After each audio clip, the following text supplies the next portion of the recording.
दिन रात को चेहरे पे नकाब डाल के ना मस्जिद की गलियां घूम रहे थे उमर फारूक, मदीने की गलियां घूम रहे थे। एक दो गलियां रह गई तो फजर का वक्त हो गया। तो हज़रत उमर अपने गुलाम से कहने लगे नमाज पढ़ लेते हैं और बाकी दो गलियां बाद में घूम लेंगे। हज़रत उमर ने इमामत कराई तो नकाब उसी तरह चेहरे पे। एक गली से गुजर रहे थे तो एक बूढ़ी अम्मा बैठी है खेमे में, बूढ़ी कुछ चेहरे से परेशान लगती है। तो हज़रत उमर गुलाम से कहने लगी इसे पूछो क्यों परेशान है?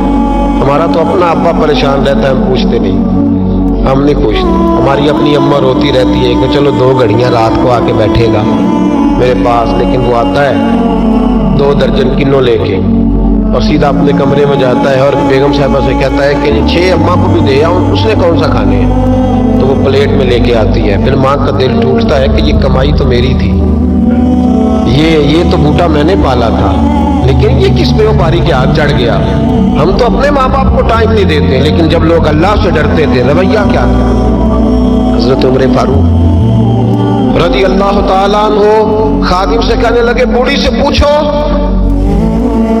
तो पूछा अम्मा अस्सलाम वालेकुम। वालेकुम सलाम।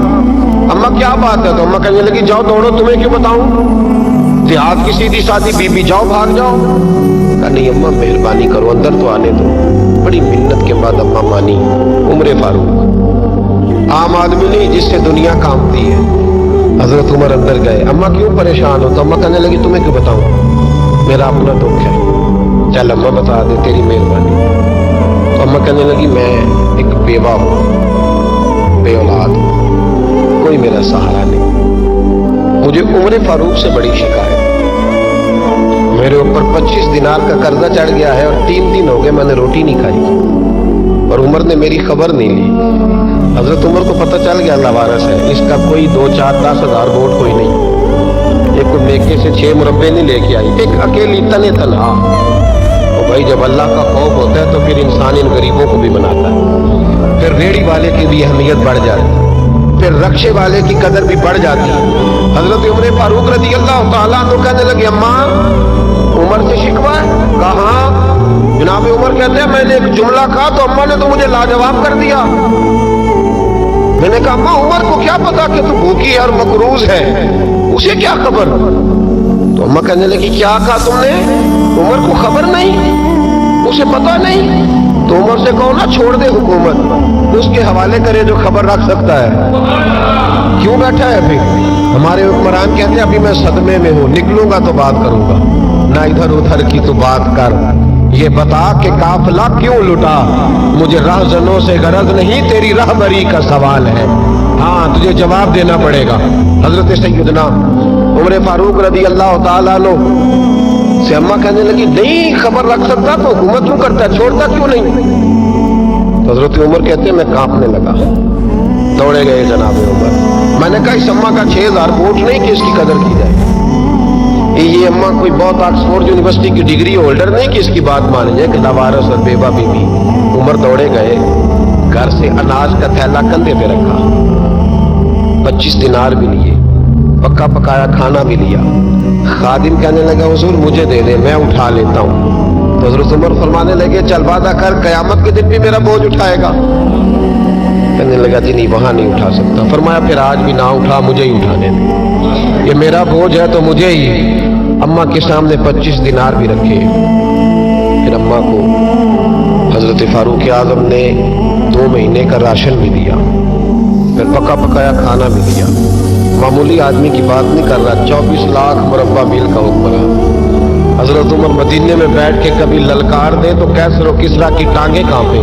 जनाब उमर फारूक रज़ी अल्लाह खाना खिला के अम्मा चारपाई पे थी तो उमर नीचे बैठ गए। कहने लगे अम्मा चल उमर को माफ कर दे, चल चल जाने दे, कोई अर्ज नहीं, बेचारे को पता नहीं चला। तो अम्मा कहने लगी तूने फिर उमर का जिक्र छेड़ दिया।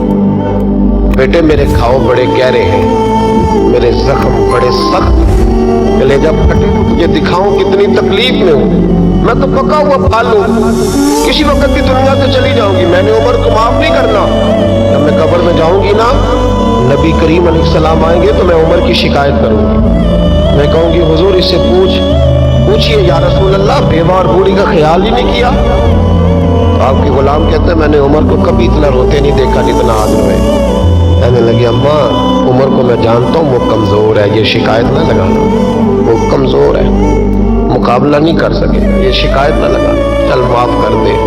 تو اماں کہنے لگی اچھا تو مجھے کچھ اچھا لگتا ہے, جا تیری خاطر عمر کو معاف کیا, تو پیارا لگا ہے, جا معاف کیا, تیری خاطر معاف کیا, تیری خاطر عمر کو معاف کیا.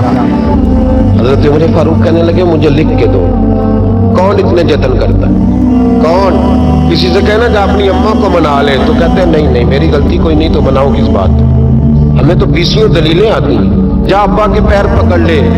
پتہ ہے نبی پاک علیہ السلام نے فرمایا جس کا باپ راضی ہوگا اسی کا اللہ راضی ہوگا, اور جس کا باپ ناراض ہوگا وہ سارا دن وظیفے پڑھے, اس کا اللہ راضی. یہ ابو داؤد شریف کی حدیث ہے. نا جی بڑی مہربانی, پیسے نہ لائیے گا آپ. اب بات سنیں, وہ بھی میں سمیٹنے کی طرف آ رہا ہوں, ختم کر رہا ہوں, آپ میری بات پہ توجہ رکھو. عزیز بھائی, نبی کریم صلی اللہ تعالی علیہ وسلم نے جو اپنے غلاموں کی تربیت کی, تو حضرت عمر فاروق کہنے لگے لکھ کے دو, لکھ دو.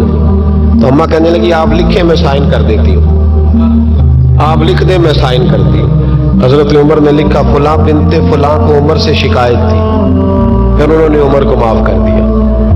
اماں سائن کرنے ہی لگی تھی, سائن کرنے ہی لگی تھی کہ مولا علی شیر خدا آ گئے, حضرت عبداللہ ابن مسعود آ گئے.